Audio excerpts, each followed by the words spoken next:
مغل بادشاہ شاہی مہر رکھتے تھے جس پر نوٹیفیکیشن جس طرح یہاں دستخط کروانے ہوتے ہیں. اس دور میں مغل بادشاہوں کو وظیفہ ملتا تھا. اصل اختیارات انگریز افسر کے پاس، ریزیڈنٹ افسر کے پاس ہوا کرتے تھے. مغل بادشاہ کی جو زندگی تھی وہ تو عیش و عشرت، محفلوں میں گانے، مجرے، کھانے، بیرونی دورے تک تھی. بہادر شاہ ظفر کو پینشن دی جاتی تھی. اصل طاقت ریزیڈنٹ افسر جو کہ انہیں کٹ پتلی کے طور پر استعمال کرتا تھا. بادشاہ تماشبین تھا، رعایا پر کوئی اثر نہیں تھا. بالکل پاکستان والے اس وقت حالات. 1857 کی جنگ آزادی کے بعد آپ دیکھیں بہادر شاہ ظفر کو جو اس کا حال کیا کہ بیٹوں کے سر تھال میں جو پیش کیے گئے تھے، آج وہی معاملہ ہے. نواز شریف جس طرح اس کے والد کا خواب تھا کہ پاک فوج کو پنجاب پولیس بدلنا ہے، اس نے پوری کوشش اس میں لگا دی. اب حالت اس وقت یہ ہے کہ پاکستان کے تمام بڑے فیصلے کرنل اور بریگیڈیئر کرتے ہیں. کسی بڑی پوسٹنگ پر کون رہے گا، کون جائے گا، امریکہ، لندن، لاہور تک، اسلام آباد تک مکمل طور پر افسران، مدت ملازمت توسیع سب کچھ کرتے ہیں. ابھی جو مری پلان میں تسلسل کا ذکر نواز شریف کی طرف سے آیا، یہ اسی وجہ سے آیا کہ نواز شریف کو صاف صاف بتایا گیا کہ سیاسی طور پر عمران خان کا مقابلہ نہیں کر سکتے، ہم سرنڈر کر چکے ہیں. جتنی مقبولیت خان کی ہو چکی ہے اب سیاست سے باہر نکالنا ناممکن ہے. اس وقت شہباز شریف ہمارے پاس آخری آپشن ہے. اگر مدت ملازمت توسیع میں ذرا سی بھی گڑبڑ ہوئی تو شہباز شریف کو ہٹانا پڑا تو پھر مارشل لا کے ساتھ محسن نقوی ہی ہمارے پاس آپشن ہے اور کوئی دوسرا راستہ نہیں. تو اسی تنخواہ میں نوکری کریں، رضامند ہو، مغل بادشاہوں کی طرح وظیفہ لیں، دنیا بھر کے دورے کریں، لوٹ مار کریں، جو مرضی آپ اور آپ کی بیٹی کریں. اور نواز شریف کے لیے حکومت سے نکلنا آپ کو پتہ ہے ایسے ہی جیسے مچھلی کا پانی سے نکال دیں. زرداری کا معاملہ پھر تھوڑا سا مختلف ہے کیونکہ اس کے پاس سندھ ایک مضبوط کارڈ ہے جہاں پر وہ بٹوارے میں کسی صورت پر تیار نہیں. یہ جو 27ویں ترمیم میں 12 صوبوں کی واردات تھی، یہ آصف زرداری کو ڈرانے کی کوشش کی تھی.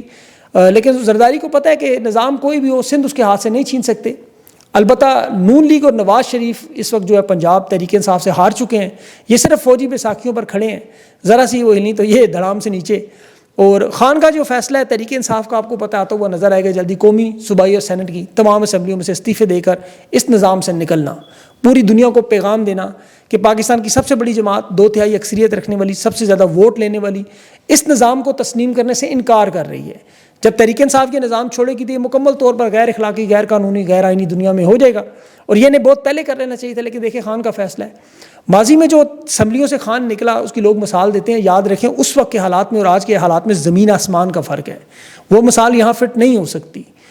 موجودہ حالات میں تو اگلا الیکشن بھی فارم 47 کا ایسے ہی ہوگا اگر اس نظام کو نہ بدلا گیا، کیونکہ قانون سازی ہو، جو معاملہ ہو، اسٹیبلشمنٹ نے بظاہر اس میں کامیاب نظر آتے ہیں. تو اس لیے اس نظام کا حصہ بننا تحریک انصاف کے لیے سیاسی طور پر میرے خیال میں بہتر نہیں ہے. مری میں میٹنگ میں تو دیکھیں انہوں نے عمران خان کو مائنس کرنے کے لیے رانا ثناءاللہ نے جو 14 سال کی سزا کا ذکر کیا، تو قوم کے یہ سامنے ہے کہ یہ نظام پورا عاصم منیر صاحب کے ارد گھومنا چاہتے ہیں جو خان کو مائنس کرنا چاہتے ہیں، جبکہ قوم یہ نہیں چاہتی. وہ دوسرا کوئی نام خان کے علاوہ نہیں سنتے. عمران خان نے جو اپنے آخری بیان میں جو 5 گھنٹے کی میٹنگ کے بعد دیا تھا، عمران خان نے اپنے تیور بتا دیے. وہ صرف جارحانہ اننگز کھیلیں گے، مزاحمتی سیاست ہوگی، دفاعی سیاست کا کام اب ختم ہو چکا ہے، اب کوئی مفاہمت والا معاملہ نہیں ہے. ملک میں اس وقت سیاسی عدم استحکام، معاشی عدم استحکام، اور اب جو بھارت کی طرف سے یہ جو مظاہرہ آپ کو نظر آیا ہے، یہ پاکستان کی تاریخ میں دیکھیں جو پاکستان کا سب سے بڑا صوبہ 12 کروڑ کا اس وقت مکمل طور پر پچھلے 48 سالوں میں اس طرح نہیں ہوا. اور یہاں قابض لوگ مغل بادشاہوں کی طرح موسیقی، نت نئے کھانوں سے لطف اندوز. ابھی ایشیائی ترقیاتی بینک کا صدر لاہور کے شاہی قلعے میں آج اس کے لیے عشائیہ ہے. مغل بادشاہوں کی طرز پہ بڑے پیمانے پر لاہور کی تمام کھانے کی ڈشیں ہوں گی، ناچ گانا ہوگا اور امداد کے لیے پیسے اکٹھے کیے جائیں. اچھا یہاں ایک بڑی آپ کو اہم بات بتاؤں، یہ جو امداد کا معاملہ ہے، اب جو سیلاب کے لیے پیسے ملیں گے، قدرتی آفت کے لیے، بلکہ کہیں سے بھی دنیا سے فنڈ ملے گا، اس کا آڈٹ نہیں ہو سکے گا، کوئی جانچ پڑتال نہیں کر سکے گا کہ امداد کہاں سے آئی، کہاں گئی، کہاں لگائی. یہ جو نیشنل ڈیزاسٹر مینجمنٹ انہوں نے باقاعدہ فوج کا حصہ اسی لیے بنایا کہ اب اس کی کارکردگی پر، امداد کے معاملے پر آڈٹ کوئی نہیں کر سکے گا، کوئی پوچھ نہیں سکے گا کہ آپ کو اتنی امداد ملی وہ کدھر گئی. یہ جیسے پہلے ماضی میں ہم پوچھ لیتے تھے تو مال غنیمت کی طرح لوٹ لیں جتنا مرضی. پنجاب کے حالات اس وقت دیکھ لیں، نہ کوئی ریسکیو، نہ کوئی کشتیوں والا. لوگ اپنی مدد آپ کے تحت اس وقت بے یار و مددگار سروں پر سامان رکھے ہوئے نکل رہے ہیں. سیالکو ہیڈ مرالہ میں خوفناک مناظر، 1800 گاؤں مکمل طور پر تباہ ہو چکے ہیں. 14 لاکھ لوگ تو حکومت خود تسلیم کر رہی ہے ڈائریکٹ متاثر ہوئے ہیں. اور یہ بدترین سیلاب پاکستان کی تاریخ میں جو پنجاب میں، اور ان کی ساری کارکردگی کا فوکس اس وقت ٹک ٹاک، فوٹو سیشن اور کیمرہ مینوں پر، ویڈیوز پر ہے، یا پھر دریائے راوی پر ہے. اور اس وقت جو زیادہ تباہی مچا رہا ہے وہ چناب اور ستلج مچا رہے ہیں، یہ اس طرف جا ہی نہیں رہے. اس کی وجہ راوی کے کنارے علیم خان کی پارک ویو کی سوسائٹی کو بچانا تھا، جو یہ نہیں بچا سکے۔ علیم خان کی پارک ویو سوسائٹی کے ڈائمنڈ، پلیٹینم اور کرسٹل بلاک مکمل طور پر ڈوب چکے ہیں۔ لوگوں کی عمر بھر کی کمائی اس وقت ڈوبی ہوئی نظر آ رہی ہے وہاں، جو غیر قانونی سوسائٹی میں غیر قانونی پلاٹ مریم نواز کی مدد سے بیچے گئے۔ اب دیکھیں یہ وہ تمام غیر قانونی ہاؤسنگ سوسائٹیاں اور پروجیکٹ ہیں جو عثمان بزدار کے دور میں عمران خان نے روک دیے تھے۔ محسن نقوی اور مریم نواز نے باقاعدہ انہیں بحال کیا، بلکہ 4 گنا اسے بڑھایا۔ مریم نواز جسے قبضہ گروپ اور عمران خان کی ATM کہتی تھی، آج اسی ATM کے ساتھ ہاتھوں میں ہاتھ ڈالے ہوئے کشتیوں کی سیر ہو رہی تھی۔ قومی مفاد میں بڑے فیصلوں کی بات اس وقت بھی، اور ان کے عسکری صحافی، حکومتی سیاستدان اپنی نااہلی بدکرداری مودی کے چھوڑے ہوئے پانی پر بات نہیں کرتے۔ وہاں پر یہ نہیں کہتے کہ مریم نواز کی یا خواجہ آصف کی ان سب کی جرت نہیں ہے کہ وہ اپنے چچا کا نام لیں کہ مودی چچا نے یہ کیا۔ ان کے بس میں ہو تو یہ کہہ دیں کہ جی اڈیالہ جیل سے عمران خان نے پانی چھوڑا ہے۔ انہیں ابھی تک یہ سمجھ نہیں آ رہی کہ ہندوستان نے یہ جو پانی چھوڑا ہے اور یہ تباہی ہوئی ہے، ذرا سوچیں وہ وقت جب یہ پانی روک لیں گے۔ آپ یقین کریں خدا نخواستہ اتنا قحط ہوگا، آپ سوچ نہیں سکتے کہ یہ ان نیوکلیر ہتھیاروں سے بڑا ہتھیار ان کے ہاتھ میں ہے۔ اب ہندوستان کو پاکستان کے ساتھ کوئی جنگ کرنے کی ضرورت نہیں ہے۔ یہاں تو یہ میڈیا کو حکم دیتے ہیں نا کوئی تباہی دکھانا نہ، یہ قحط کا معاملہ آگے بن رہا ہے۔ ابھی تو جس طرح معاف کیجیے گا سیلاب کی کوریج روکی جا رہی ہے کہ جس پر یہ سوشل میڈیا پہ لوگ آپ کو دکھا رہے ہیں، سائبر کرائم میں انہوں نے منی لانڈرنگ کے ایکٹ میں ڈال دیا ہے۔ یہ جو معلومات آپ کو دکھائی جائے، اندازہ کریں کہ سوشل میڈیا کی ان خبروں کو منی لانڈرنگ کے ایکٹ کے تحت ڈیل کریں۔ یہ اس لیول پر پہنچ چکے ہیں۔ جو راوی کے کنارے شہر آباد، اس کا الزام یہ عمران خان پہ لگانے کے لیے ان کے صحافی دڑا دڑ لگے ہوئے ہیں۔ خان کی ایک پوڈ کاسٹ آپ کو یاد ہوگی لال رنگ کی ٹی شرٹ میں، اس میں عمران خان نے سارے منصوبے کے بارے میں تفصیل سے بتایا تھا کہ کس طرح علیم خان کی سوسائٹی میں سینکڑوں ایکڑ زمین راوی کے کنارے ہو چاہتا ہے وہ صابر مٹھو والا سارا معاملہ۔ اب 2 دن پہلے آپ دیکھیں جب سیلاب عروج پر تھا تو علیم خان اپنی ٹیم کے ساتھ اس وقت بھی کہہ رہا تھا جلدی جلدی یہاں پلاٹ خریدیں، پانی آئے گا تو پھر قیمتیں ابھی گری ہوئی ہیں، ریسرچ کریں، آپ دیکھ لیں۔ جو منصوبہ خان نے بنایا آپ کسی انٹرنیشنل ماہر کو دکھائیں، یہ جو 300 ایکڑ اس کے بعد ہزاروں ایکڑ زمین بعد میں شامل کی گئی، عمران خان ہاؤسنگ سوسائٹی نہیں بنا رہا تھا، وہ ایک جامع فیزیبلٹی حفاظتی اقدامات اور انتظامات کی مدد سے ان خطرات کے پیش نظر کہ ہندوستان سے پانی جو آئے گا وہ بھی محفوظ رکھنا ہے، ایک جھیل بنا رہا تھا مکمل، ایک مکمل منصوبہ۔ جس طرح دنیا کے تمام ترقی یافتہ ممالک میں آپ دیکھیں دریا کے کناروں پر آباد ہیں شہر۔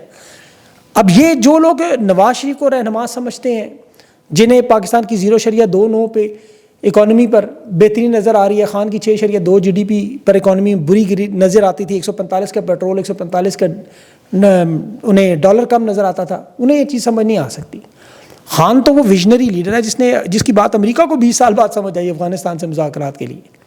آپ 6 سال پہلے عمران خان کے بیانات دیکھیں ماحول کی تبدیلی پر، لیکن یہ ظالم نہیں سمجھ سکے۔ اور فوجی اسٹیبلشمنٹ نے عمران خان کو یاد رکھے صرف غیر قانونی برطرف نہیں کیا، انہوں نے وہ محفوظ ڈھال توڑ دی ہے جو ماحولیاتی تبدیلی پر پاکستان کو بچا سکتی تھی۔ دنیا بھر میں تسلیم شدہ منصوبہ بلین ٹری جو عمران خان نے زندہ کیا انہوں نے ختم کر دیا۔ یہ چھوٹے ڈیم جو سیلابی پانی کو روکنے کے لیے بنائے جاتے تھے، یہ وہ تمام منصوبے تھے جو پاکستان کی بقا کا راستہ تھے۔ اس فارم 47 کی ناجائز حکومت نے جو 11 ارب ڈالر ماحولیاتی نظام پر لیا، آپ کو پتا ہے 11 ارب ڈالر لوٹ مار میں بانٹ نہیں آپس میں، قوم کو کیا بیانیہ یہ بیچ رہے ہیں یہ بدکردار لوگ، ظالم لوگ، جو 2019 کے خان کے ڈیم منصوبوں کو ختم کیا۔ میمن ڈیم اس سال 2025 مکمل ہونا تھا، انہوں نے وہ ثاقب نثار پہ الزام لگایا تھا، آپ کو یاد ہے کہ بابا ڈیم کے پیسے کھا گیا، وہ پیسے سپریم کورٹ کے اکاؤنٹ میں سے نکلے، انہوں نے معافی نہیں مانگی، وہ ڈیم 2025 میں مکمل ہونا تھا۔ دامیر بھاشا ڈیم 2028 میں مکمل ہونا تھا۔ عمران خان نے مزید 10 ڈیم اور بنانے تھے۔ انہوں نے جو رجیم چینج کروا کے یہ سارے منصوبے تباہ و برباد کیے جب ملک کی معیشت بالکل ٹیک آف کر رہی تھی۔ خان باجوہ سے کہتا رہا اس وقت شیخ مجیب کی طرح، اس ملک کو مت چھیڑو، سب کچھ تباہ ہو جائے گا، لیکن وہ صرف آرمی چیف بننے کی لالچ میں سارے ملک کو گھوڑے پر چڑھا گیا۔ آج آپ اپنی آنکھوں سے سب کچھ دیکھ رہے ہیں۔ انہیں ذرا جانے دیں، اس کے بعد آپ کو نظر آئے گا انہوں نے ملک کے ساتھ کیا کیا تباہی و بربادی کی۔ آپ الامان الحفیظ پڑھیں گے اور قوم دیکھیں عوام اپنا سب کچھ لٹا کے بھی سیلاب میں امداد نہیں مانگ رہی، وہ کہہ رہے ہیں ڈیالہ جیل کی قیدی کو رہا کرو، کیونکہ پورا پاکستان جانتا ہے کہ عمران خان اس ملک کے لیے کتنا ضروری ہے۔ انہوں نے ایک ایک ادارہ تباہ کیا، ایک ایک شعبہ تباہ کیا۔ ابھی اسلام آباد ایئرپورٹ بیچ رہے ہیں اپنے اقتدار کے لیے، پاؤ گوشت کے لیے، یقین کریں بھینس مار رہے ہیں۔ یہ وہ محاورہ بالکل درست ہے ان پہ، انہیں پاکستان سے کوئی دلچسپی نہیں ہے۔ یہ افغانستان کے لوگوں کو جس طرح دربدر کیا انہوں نے، جو عمران خان جیل سے ان سے معافی مانگ رہے بیٹھ کے، حالانکہ حکومت میں وہ نہیں ہے۔ ابھی مشرقی افغانستان میں جس طرح ڈرون حملے کر رہے ہیں وہاں شہری آبادیوں پر، بھائی آپ کے اپنے حالات دیکھیں، آپ ڈوبے ہوئے سر سے پاؤں تک، آپ کے ملک میں امن و امان تباہ و برباد ہو، آپ کی معیشت تباہ و برباد، آپ افغانستان میں کیا ڈھونڈ رہے ہیں؟ لیکن ہمسایوں کے ساتھ یہ معاملہ جنگ لگا کے، کیونکہ ڈالر آتے ہیں وہاں سے، تباہی بربادی کا کھیل شروع ہوتا ہے، اس سے ملازمت توسیعیں بڑھتی ہیں۔ یہ صرف اپنی ایکسٹینشن میں، اپنی سلطنت میں کے داؤ میں جو عمران خان نے قومی سلامتی کا خطرہ قرار دیتا ہے، بالکل ٹھیک کہہ رہے ہیں۔ یہ اس وقت مجبور ہیں، پھنسے ہوئے ہیں سیلاب میں، دہشت گردی میں، معیشت میں۔ یہ یقین کریں انشاءاللہ قوم کا یہ وقت گزر جائے گا، اس کے بعد آپ کو اگلے 2-3 مہینوں میں ان کا انجام نظر آئے گا۔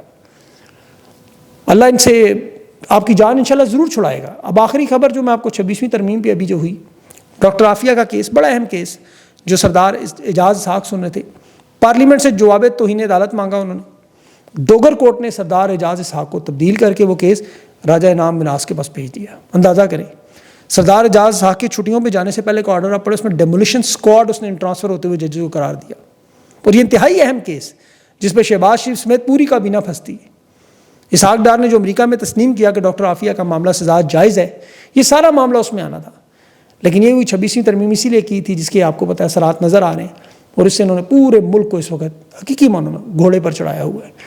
اللہ ان لوگوں سے جان چھڑائے۔ جمعے کا دن ہے، جب آپ نماز پڑھا کریں اللہ سے خصوصی دعا کیا کریں، اللہ تعالیٰ ان ظالموں سے اس ملک کی جان چھڑائے، اور تاکہ آپ لوگوں کی جو حالات ہیں، جو لوگ دیکھیں جب آپ مشکلات میں ہوتے ہیں آپ کی دعائیں اللہ سنتا ہے، تو اس وقت مشکلات میں آپ سیلاب میں ڈوبے ہوئے، معیشت میں ڈوبے ہوئے، امن و امان میں ڈوبے ہوئے، تو اللہ سے دعا کیا کریں، اللہ سے مدد مانگتے رہا کریں، اور اس سے مایوس نہ ہو کبھی، انشاءاللہ اس کی مدد آئے گی ضرور۔ اپنا خیال رکھیں، مجھے اجازت دیں، اللہ حافظ۔